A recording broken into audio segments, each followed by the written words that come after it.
Welcome back. Leading sports tonight. An overseas coach is likely to take the Flying Fijians from next year. Indications are strong that Rugby House is opting for a non-local for 15s, just as they have done for the abbreviated code. It's the first indication that the Fiji Rugby Union are seeking the expertise of an overseas 15s coach. To the country, economically, an investment in rugby is good business. We have over 200 international players now in rugby. The Sports Commission confirming two applications for overseas coaching grants has been filed by the Fiji Rugby Union, one for Ben Ryan in sevens, the other for the full code. They're certainly going to be looked at very, very seriously, and I would say that at least one of them will be. We'd like to be able to do two. The grant is for 2014, which means an overseas coach is being considered for the new season.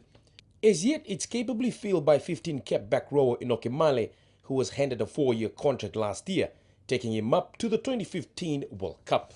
The coach will now have the final selection in the team and will have a big input in that. One of the problem areas we've had, and we all know of that, interference, but a good coach is what we're after.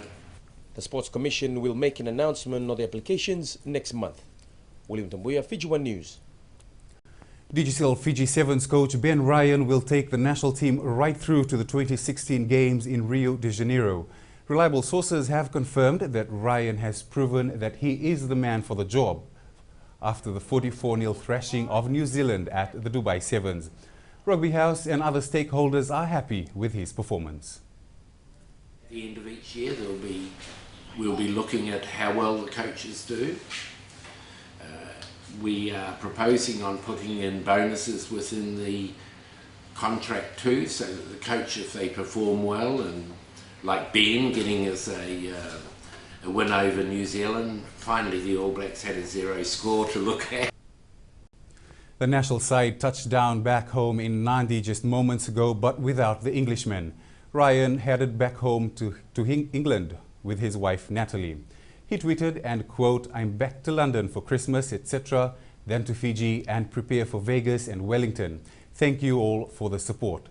This means Ryan will not be present when manager Ropate Kaubesi presents his report to the Games Committee at Rugby House. One player totally overlooked by the New Zealand Sevens selectors is enjoying his time in the Fiji jumper. Aseli Tikwe Rotuma returned to the Chiefs 2 nights ago. But before he did, he's revealed his desire to play the abbreviated code. Off the rugby pitch, this is where Aseli Tikwe Rotuma prefers to be the most. My family is a big part of my rugby career. They're my influence in this sport. At his family house in Valelevu, the 27-year-old takes cue from his #1 mentor and fan. He's my eldest son. I got 4 girls and 2 sons only, but he's alone. So I like them to come. One in America, I don't see him now for 1 year now. That is where it all just took off for the lone native. When he was in Marist High School, then but because he's just a good player during his young days. Then I told him just continue that rugby career. Unbelievably enough, despite a Super Rugby title with the Chiefs and a deadly eye for the Tri-Line, he just was not good enough for Golden Pigeons. I've been to a couple of New Zealand Sevens camp and didn't get picked for a couple of years. So I think I was not meant to play for New Zealand. I think I was meant to play for Fiji. Tikwe Rotuma was gladly taken on for the Flying Fijians Northern Tour, where he rates his try against the star-studded Barbarians as one of his best ever. I'm really happy with where I am at the moment, who I'm playing for, and I'm really happy for the support of my family as well. The utility prefers to play out on the wing and also has set his sights on a possible spot in sevens at the 2016 Rio Olympics. I'll try to play 15s towards the World Cup, and if there's a chance of me playing in the sevens, then might as well play. With his recent form, there's a high chance he's in already. William Tambuya, Fiji One News. South Africa will form a sixth team in the new look Super Rugby competition from 2016. March looms as the deadline for SENZA to agree on the shape of Super Rugby. So far, there's 5 teams each in the competition from South Australia and New Zealand. South Africa's sixth team will join the Bulls, Cheetahs, Lions, Sharks and Stormers. Well, it's been called the decision that could split a region. After much speculation, the Taranaki Rugby Union confirmed it's moving out of Hurricanes territory and into that of the Super Rugby champions, Chiefs. Amber and black runs deep in Paul Tito's veins. Despite a stint for the Chiefs in 1999, the Taranaki and Hurricanes stalwart won't be adding a splash of red to his supporters' gear. I'm a Hurricane. Before I played 84 games. I've sweated a lot in that jersey and I've had a great time in Wellington, so I'll never take that away. But a 17-year link between Tito's two sides has been severed.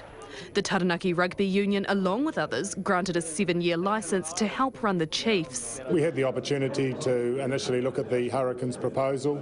As a board, we felt it wasn't in the best interest of Taranaki Rugby at the time. We need good rugby, Super Rugby in Taranaki, and we weren't guaranteed that with the Hurricanes. The province has hosted just 2 Super Rugby games in the last 7 years. With the Chiefs, they'll get 4 over the next 2 years. Both teams say the deal makes sense commercially and geographically. They're prepared to cop some flack from divided fans. We won't get respect and buy-in from those fans just because Taranaki have invested. We've got to deliver. We want to deliver connection with the communities in the Taranaki. Whilst Bowden Barrett may be playing for the Hurricanes, we've got Reece Marshall and previously a guy like Craig Clark playing for the Chiefs. So the public will make their decisions. We just want to give them the opportunity to come and see the games. The Hurricanes say their proposal included guaranteed games too. We certainly did everything we could reasonably do to say, we want you as part of the family if it makes sense. And being part of a new family will cost the Chiefs' existing one. Tauranga, Rotorua and Pukekohe miss out on regular season games. The irony, Counties Manako's presence is only getting stronger at the Chiefs, with more players in the squad than any other province. Fiji's Opeti Tangi gets the break of his career this Friday when he challenges 2 titles in New Zealand. Tangi fights Gunnar Jackson over 12 rounds for the New Zealand PBA middleweight title and also the vacant WBO Oriental middleweight title. Gunnar Jackson is the middleweight champion of one of the 2 bodies that run professional boxing in New Zealand.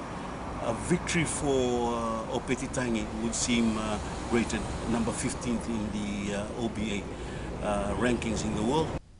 Tangi has been preparing in the Highlands. He's had only 1 fight so far this year, a loss to Ray Anton Olat over 10 rounds back in March. On Thursday morning, together with Fayaz Khan from the New Zealand Boxing Federation, who's accompanying him, and he's looking forward to the fight. Today's draw of the National Football Club Championships has seen one of the most fairest pools created. Reigning champions 4R of Mba are the biggest threat in Pool B, as the 2 Suva and Navua pools have been equally split.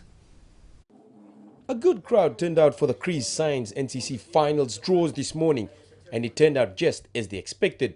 I think it's a good draw, as I said.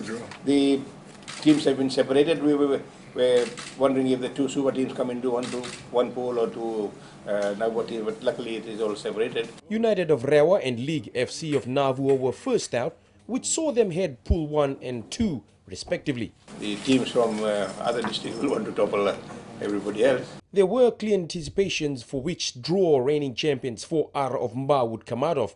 Eventually they were grouped in Pool 2 with Education from Lautoka and Suva's North Pole. It should be. I mean, the 8 clubs that have qualified are all top clubs or good clubs, and I'm sure the event, the weekend would be full of excitement, and it would be a good NCC. With the draws confirmed, then top 2 from each pool to go into the semi-finals, Fiji FA made sure to send an important reminder. Every decision is final. Sometimes they make mistakes. We're not saying they don't make mistakes. They do make mistakes sometimes, but the decision is final. There's no use creating any fuss on that. Just accept it and continue with it. Games kick off 6 p.m. on Friday at the Prince Charles Park in Nandi, with a first prize money of $3,000 to be won by Sunday afternoon. William Tambuya, Fiji One News. England's cricketers are taking a hammering after the first defeat in the second Ashes Test. A lack of mental fortitude from England's batsmen prompting outspoken Test captain Geoffrey Boycott to liken the side to underperforming Manchester United footballers. It's all beginning to unravel, and we've had 3 series we've won comfortably. We're going to get annihilated in this one because I think their mind isn't right. I don't think they're there as a team. Australia could be holding the Ashes for the first time since 2009 with a win in the 3rd Test beginning Friday in Perth. Kobe Bryant isn't happy with his form despite returning to the LA Lakers after spending 8 months sidelined by an Achilles injury. Bryant played poorly. He was responsible for almost as many turnovers, 8, as points 9 in Sunday's 106-94 loss to the Toronto Raptors.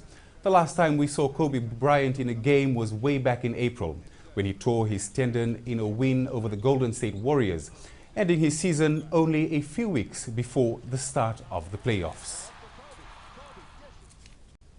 And finally in sport, Christmas is a time of giving back, and one of our Star Trek athletes / Rugby Sevens player is doing just that.